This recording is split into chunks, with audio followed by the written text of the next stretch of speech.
পূর্ববর্তী ভিডিওতে দেখেছেন আমরা সবাই প্রবেশ করেছি মায়াপুরে। আসুন দেখে নিই প্রবেশ করার পর আমাদের সাথে কি কি হয়েছে।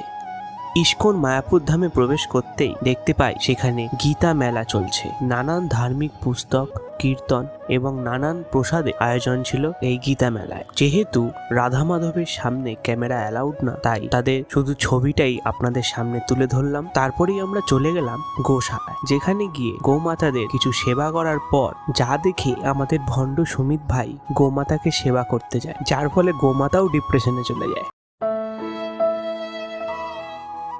তারপর গোশালা থেকে বেরিয়ে আমরা চলে যাই গদা ভবনে, যেখানে আমাদের 80 টাকার টিকিট ছিল। প্রসাদের কোনো রিভিউ হয় না, তাও বলবো এটা খাওয়া আমার সব থেকে সুস্বাদু খাবার। তাই সবাই তাড়াতাড়ি খাওয়া দাওয়া করে বেরিয়ে পড়লাম বাড়ির দিকে। আজকের মতো এই পর্যন্তই, দেখা হচ্ছে পরের ভিডিওতে। চ্যানেলটিকে ভালো লাগলে সাবস্ক্রাইব করতে ভুলবেন না।